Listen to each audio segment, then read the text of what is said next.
նաև ինչ որ իրականում այդպես է ընդունելի չեն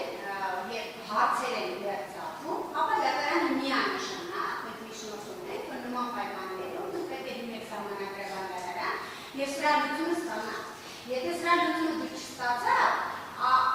ստացվում է, որ ընդհանրապես չեզոքացվում է ինստիտուտը, վերացվում է ինստիտուտը ընդհանրապես պատգամավորի անձնարարության։ Եթե դատարանի համար ամեն ինչ պարզ է, ապա միանշանակ է, որ դատարանը եւ կմեկնաբանի այնպես ինչպես մեկնաբանեց մեղադրող եւ դատախազդեղինը, ապա միանշանակ է, որ դատարանը քրեական դատախազդում պետք է դատարեցնի, որովհետեւ արդեն իրավական հիմնավորումները մենք ներկայացրել ենք, որ քրեական դատավարության օրենսդրությամբ հնարավորություն չի տրվում շարունակել պրոցեսը այն պայմաններում, երբ հաղթահարված չի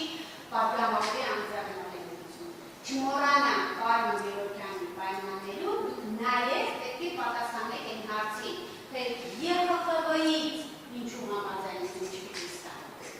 Այստեղ արդեն շատ միանշանակ է, որ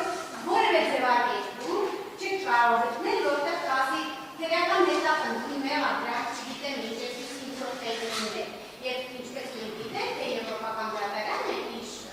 տերմինոլոգիայի օրինակ մեղադրանքը այլ կերպ է ընկալում, քան օրինակ մեր քրեական դատավարության օրենսդրության մեջ է ընդհանրապես մեղադրանք համարվում է, որ ցանկացած նույնիսկ հաստատում, նույնիսկ գործողություն, որը կարող է հնարավոր կասկած լինել մարդու գործողությունների նման, դա ստացվում է մեղադրանք։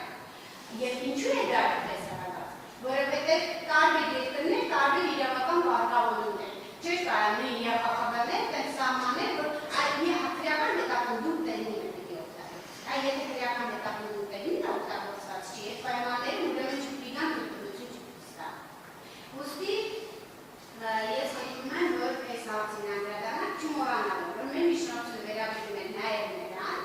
որը դուք այս փուլում եք պատրաստում դիտացել, որ դուք պետք է ճանաչեք ձեզ այն հայցքային